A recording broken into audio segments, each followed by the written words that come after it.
तो सभी भाइयों को जय श्री राधे जय श्री कृष्णा।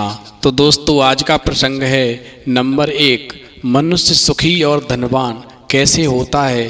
नंबर 2, कर्ज में डूबा व्यक्ति कर्ज मुक्त कैसे होता है। नंबर 3, लक्ष्मी जी को प्रसन्न कैसे किया जा सकता है। तो दोस्तों वीडियो शुरू करने से पहले मेरा आप सभी से अनुरोध है, यदि आपने अभी तक हमारा चैनल सब्सक्राइब नहीं किया है तो प्लीज़ आप हमारे चैनल को अभी सब्सक्राइब कर लें, क्योंकि आपका एक सब्सक्राइब हमारे लिए बहुत ही महत्व रखता है। देखिए दोस्तों, एक बार भगवान शिव माता पार्वती के साथ में भ्रमण कर रहे थे। उसी समय पर माता पार्वती भगवान शिव से कहने लगी, प्रभु मेरे मन में 3 प्रश्न उठ रहे हैं। यदि आप मुझे इन तीनों प्रश्नों का उत्तर दे दें और मेरी समस्या का समाधान कर दें तो मेरे मन को बहुत शांति मिलेगी। तो भगवान शिव कहते हैं, पार्वती ठीक है, तुम अपने तीनों प्रश्न बताओ, मैं तुम्हें तुम्हारे तीनों प्रश्नों का उत्तर दे करके तुम्हारे मन को संतुष्ट करने का प्रयास करूंगा। माता पार्वती कहती हैं, प्रभु मेरे 3 प्रश्न हैं। नंबर 1, मनुष्य सुखी और धनवान कैसे होता है। नंबर 2, कर्ज में डूबा मनुष्य कर्ज मुक्त कैसे हो सकता है। नंबर 3, लक्ष्मी जी को प्रसन्न कैसे किया जा सकता है। दोस्तों माता पार्वती की बात सुनकर के भगवान शिव कहने लगे, देखो पार्वती, अब मैं तुम्हें एक कहानी सुनाता हूँ। इस कहानी को बड़े ही ध्यान से सुनना। इस कहानी को सुनने के बाद में तुम्हारे तीनों प्रश्नों के उत्तर तुम्हें निश्चित मिलेंगे और तुम्हारे मन को अवश्य शांति मिलेगी। देखो, एक बार भगवान विष्णु शेषनाग की सैया पर बैठे बैठे अकुला गए तो उनके मन में एक विचार आया, चलो पृथ्वी पर घूमने के लिए चलते हैं। मुझे कई साल बीत गए, मैं पृथ्वी पर नहीं गया। और इस प्रकार का विचार करके विष्णु जी जो थे वो अपनी यात्रा की तैयारी में लग गए। उधर विष्णु जी को तैयार होता देख करके लक्ष्मी जी आ जाती हैं। तो लक्ष्मी जी पूछने लगी, प्रभु आप सुबह सुबह कहाँ पर जाने की तैयारी कर रहे हो। तो विष्णु जी कहने लगे, लक्ष्मी मैं धरती लोक पर घूमने के लिए जा रहा हूँ। इतना सुनने के बाद में भगवान विष्णु से लक्ष्मी जी कहने लगी, हे स्वामी क्या मैं भी आपके साथ चल सकती हूँ। तो भगवान विष्णु ने कुछ पल के लिए सोचा और फिर कहा, तुम मेरे साथ में एक शर्त पर चल सकती हो। यदि तुम मेरी शर्त स्वीकार करती हो तो मैं तुम्हें अपने साथ ले चलने को तैयार हूँ। ऐसी बात सुनकर के लक्ष्मी जी कहने लगी, ठीक है प्रभु, आप मुझे अपनी शर्त बताओ। मुझे आपकी हर शर्त मंजूर है, पर मुझे आप अपने साथ ले चलो, मैं आपके बिना यहाँ पर नहीं रह सकती। उसी समय विष्णु कहने लगे, देखो 4 दिशाएं हैं, पूर्व पश्चिम उत्तर दक्षिण। तुम पूर्व पश्चिम और दक्षिण दिशा में जा सकती हो, लेकिन कभी भी उत्तर दिशा में मत जाना। यदि तुम्हें शर्त स्वीकार है तो मैं तुम्हें अपने साथ ले चलने के लिए तैयार हूँ। भगवान शिव कहते हैं, पार्वती लक्ष्मी जी ने विष्णु जी की बात को स्वीकार किया। तो विष्णु जी लक्ष्मी जी को लेकर के जब पृथ्वी लोक पर आते हैं तो क्या देखते हैं कि सूर्य देवता निकल रहे थे। रात बरसात होकर हटी थी, चारों ओर हरियाली ही हरियाली थी। उस समय चारों ओर बहुत शांति थी और धरती इस प्रकार बहुत ही सुंदर दिख रही थी। उसी समय धरती की सुंदरता को देख करके लक्ष्मी जी मंत्रमुग्ध हो जाती हैं और चारों दिशाओं को बड़े ही गौर से देखने लगती हैं। भगवान विष्णु ने पहले ही कहा था कि तुम पूर्व पश्चिम और दक्षिण दिशा में जा सकती हो, लेकिन उत्तर दिशा में नहीं जाना। लेकिन पृथ्वी पर पहुंच कर के लक्ष्मी जी विष्णु को दिया हुआ वचन भूल गईं और दक्षिण दिशा से एक अजीब खुशबू आ रही थी। उसकी खुशबू में लक्ष्मी जी मंत्रमुग्ध हो जाती हैं और विष्णु जी को दिया हुआ वचन तोड़ करके लक्ष्मी जी उत्तर दिशा में जिस समय पर पहुंचती हैं तो वहाँ पर क्या देखती हैं कि एक सुंदर बगीचा है। वहाँ पर सुंदर सुंदर फूल खिले हुए हैं। उनकी भीनी भीनी खुशबू लक्ष्मी जी के मन को प्रफुल्लित कर रही होती है। भगवान शिव कहते हैं, पार्वती जब लक्ष्मी जी उस सुंदर बगीचे के पास पहुँचती हैं तो उनको एक फूल बहुत ही सुंदर लगता है। लक्ष्मी जी बिना सोचे विचारे उस बगीचे में घुस जाती हैं और एक सुंदर सा फूल तोड़ लेती हैं। और अब जैसे ही लक्ष्मी जी बगीचे से सुंदर फूल तोड़ करके अपने हाथ में लेकर के और विष्णु जी के पास में जब वापस आती हैं और विष्णु जी को वो फूल दिखाती हैं, तो भगवान विष्णु जो थे उस फूल को देख करके अपने आँखों में आंसू भर लाते हैं और लक्ष्मी जी से कहते हैं, मैंने तुमसे पहले ही मना किया था और तुमने मुझे वचन भी दिया था कि उत्तर दिशा में तुम नहीं जाओगी, लेकिन फिर भी मेरा वचन तोड़ करके तुम उत्तर दिशा में पहुंच गई और तुमने बिना उस बगीचे के मालिक से पूछे एक फूल तोड़ लिया। क्या तुम जानती हो उस बगीचा के माली ने कितनी मेहनत से उस बगीचे को लगाया है, तब उसमें जाकर के सुंदर से फूल खिले हैं। यदि तुमको फूल लेना था तो तुमने माली से क्यों नहीं पूछा, तुमने एक फूल की चोरी की है। लक्ष्मी जी कहने लगी, प्रभु मुझे क्षमा कर दो, मुझसे बहुत बड़ी भूल हो गई।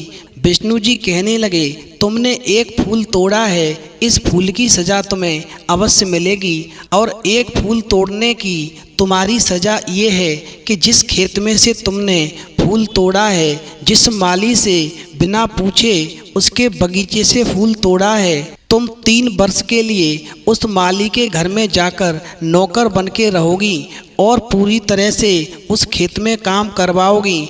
जब तुम्हें 3 वर्ष पूरे हो जाएंगे तब मैं तुम्हें वापस इस बैकुंठ में बुलाऊंगा और यदि इन 3 साल की अवधि में तुम्हारी वजह से उस माली को जरा भी परेशानी हुई तो तुम्हारी सज़ा और बढ़ा दी जाएगी। और यदि तुमने बिना गलती किए हुए उस माली का सहयोग किया तो 3 वर्ष पूरे होते ही मैं तुम्हें बैकुंठ में बुला लूँगा। भगवान शिव कहते हैं, पार्वती इस प्रकार से लक्ष्मी जी ने विष्णु जी की आज्ञा का पालन करते हुए हामी भर दी और कहा, ठीक है प्रभु, मैं 3 वर्ष की सज़ा काटने के लिए तैयार हूँ। मुझे क्या मालूम था कि एक फूल की चोरी करने से इतनी बड़ी सज़ा मिलती है।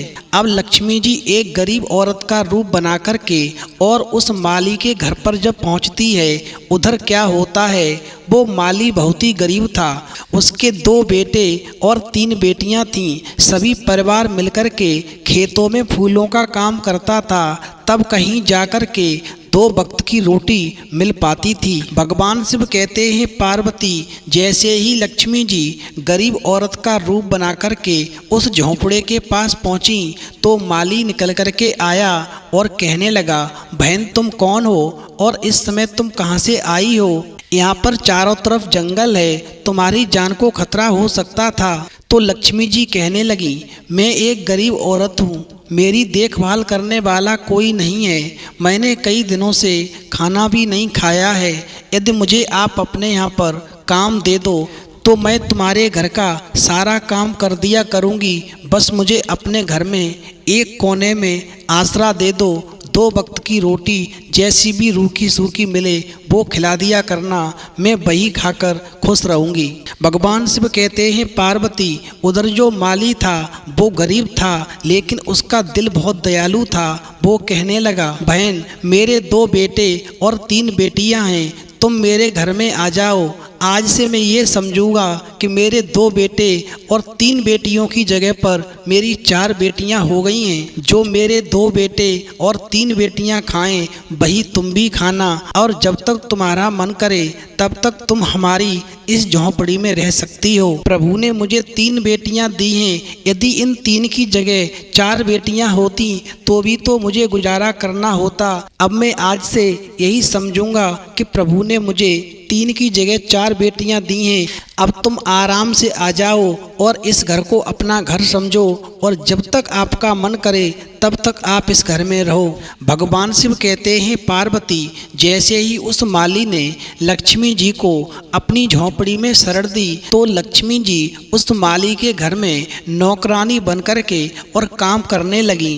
खेतों में माली जाता था तो साथ में लक्ष्मी जी काम करने के लिए जाती थीं। जिस दिन लक्ष्मी जी पहली बार खेतों में पहुंची और लौट करके घर वापस आई तो वो माली कहने लगा, बेटी तुम काम मत किया करो, काम हम सब कर लेंगे, तुम हमारी मेहमान हो, तुम आराम से इस घर में रहो। तुमने कभी भी खेतों में काम नहीं किया होगा तुम्हारे शरीर में दर्द होने लगेगा। लक्ष्मी जी कहने लगी, नहीं कोई बात नहीं है, मैं आपके साथ में मेहनत करूंगी, धीरे धीरे मुझे आदत पड़ जाएगी। भगवान शिव कहते हैं, पार्वती पहले दिन लक्ष्मी जी ने जब माली के साथ में खेतों में कार्य किया और दूसरे दिन जब माली ने खेतों में से फूल तोड़े तो पहले जो एक डलिया फूल निकलते थे अब उसी खेत में 15 डलिया फूल निकले, जिसको देख कर के माली की खुशी का ठिकाना नहीं रहा और कहने लगा, मेरे घर में मेरी बेटी के आने से मेरे घर की खुशियाँ बढ़ गईं। आज हमारे फूलों में बहुत बड़ी पैदावार होने लगी है। और जब वो माली फूलों को लेकर के बाजार बेचने के लिए जाता है तो क्या देखता है कि जो फूलों का भाव था वो भी बहुत बढ़ गया है। और इस प्रकार से माली को जहाँ पर कम बचत होती थी उस दिन से माली को चौगनी बचत होने लगी। अब तो माली बहुत खुश होने लगा। जब माली को फूलों में बचत हुई तो उस गरीब माली ने एक गाय खरीद ली और धीरे धीरे करके लक्ष्मी जी की कृपा से उस माली की दिन दूनी रात चौगनी तरक्की होने लगी। फिर माली ने थोड़ी सी ज़मीन भी खरीद ली और फिर माली और उसका परिवार जो फटे कपड़े पहनता था उसने सब के लिए बहुत अच्छे अच्छे कपड़े बनवाए, साथ में लक्ष्मी जी के लिए भी कपड़े बनवाए और कहा, बेटी पहनो, तुम्हारे आने से हमारे घर की गरीबी दूर हो गई है, अब हमारे फूलों में बहुत बचत होने लगी है, बेटी ये घर छोड़ कर के कभी मत जाना। भगवान शिव कहते हैं, पार्वती अब तो समय धीरे धीरे और गुजरा तो माली ने पक्का घर बनवा लिया और एक दिन पूरे परिवार के लिए गहने बनवा कर के लाया और उसने लक्ष्मी जी को भी गहने दिए और कहा, बेटी अब मेरी 4 बेटियां जब गहने पहनेगी तो मुझे बहुत खुशी होगी। मैं एक एक रोटी के लिए तरसता था। बेटी जिस दिन से तुम मेरे घर में आई हो मेरे घर की बरकत हो गई है। अब ये घर छोड़ कर के तुम कभी मत जाना, रूखी सूखी रोटी अब खाने को नहीं मिलेगी। भगवान शिव कहते हैं, पार्वती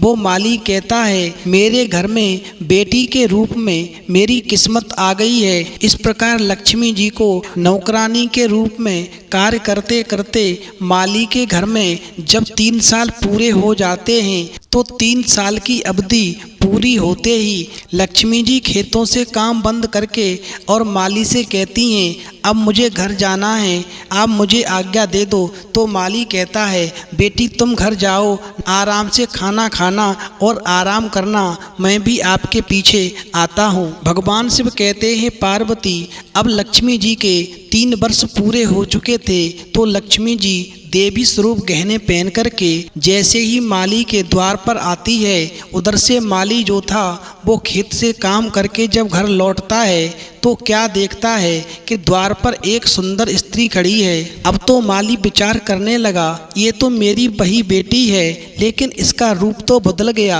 अब मैं समझा ये तो माँ लक्ष्मी है, मुझसे तो बहुत बड़ी भूल हो गई जो मैंने माँ लक्ष्मी से अपने घर में काम करवाया। भगवान शिव कहते हैं, पार्वती जिस समय माली का पूरा परिवार द्वार पर आता है और देवी स्वरूप गहने पहने लक्ष्मी जी को देखता है तो माली हैरान हो जाता है और लक्ष्मी जी के चरणों में गिर जाता है और माफ़ी मांगता है, हे माँ मुझे माफ़ करना, मैंने अनजाने में आपसे घर पे काम करवाया, खेतों में काम करवाया। दोस्तों भगवान शिव कहते हैं, पार्वती लक्ष्मी जी कहने लगी, माली तुम चिंता मत करो, मैंने तुम्हारे खेत से एक फूल बिना तुम्हारे पूछे तोड़ लिया था, बस उसी एक फूल की चोरी की सज़ा मेरे स्वामी ने मुझे दी और तुम्हारे यहाँ पर 3 वर्ष के लिए नौकरानी बना करके इस फूल के बाग में काम करने के लिए भेज दिया। तो वो माली भाग करके गया और जितने भी फूल घर में टूटे हुए थे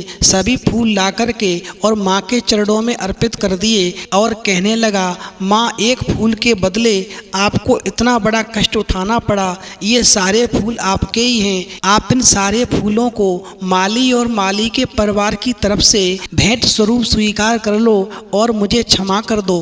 भगवान शिव कहते हैं, पार्वती माली की बात सुन करके लक्ष्मी जी मुस्कुराईं और बोली, माली तुम बहुत अच्छे हो, तुम एक दयालु व्यक्ति हो, तुमने मुझे अपने यहाँ पर बेटी की तरह रखा, मुझे अपने परिवार के सदस्य की तरह रखा। इस बदले में मैं तुम्हें वरदान देती हूँ, तुम्हारे पास में कभी भी खुशियों की और धन की कमी नहीं रहेगी। तुम्हें और तुम्हारे परिवार को सारे सुख मिलेंगे जिसके तुम हकदार हो। और इस प्रकार लक्ष्मी जी उस माली को हमेशा धनवान रहने का वरदान देती हैं। तब तक बैकुंठ से लक्ष्मी जी को लेने के लिए रथ आ जाता है और जैसे ही लक्ष्मी जी उस रथ में बैठती हैं, अब भगवान शिव कहते हैं, पार्वती तुम्हारे तीनों प्रश्नों का उत्तर अब तुम्हें मिलने वाला है, ध्यान से सुनो। लक्ष्मी जी ने माली से कहा, जो लोग दयालु और साफ दिल के होते हैं मैं वहीं निवास करती हूँ। हमें सभी मानवों की हमेशा मदद करनी चाहिए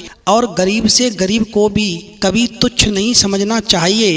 लक्ष्मी जी ने कहा, माली जो भी हमें प्रसन्न करने के लिए चोरी किया हुआ फूल अर्पित करते हैं उससे हमारे स्वामी रुष्ट होते हैं और ऐसे मनुष्यों का कभी हम भला नहीं करते और हमेशा जीवन भर ऐसे मनुष्यों को दुख उठाना पड़ता है। ऐसे मनुष्य हमेशा कर्ज में डूबे रहते हैं। हमारी कृपा उसी मनुष्य के ऊपर होती है, वही मनुष्य सुखी और धनवान होता है, वही मनुष्य हमेशा कर्ज से मुक्त होता है और वही मनुष्य हमेशा हमें प्रसन्न कर सकता है जो गरीबों की मदद करता है, धर्म पर चलता है, गरीबों की सेवा करता है, दयालु और साफ दिल का होता है, जिसके घर में हमेशा प्रेम भावना रहती है और जो पूजा में हमारे लिए फूल अर्पित करता है वो किसी के खेत से चोरी करके नहीं लाता, किसी भी स्थान से चोरी करके नहीं लाता।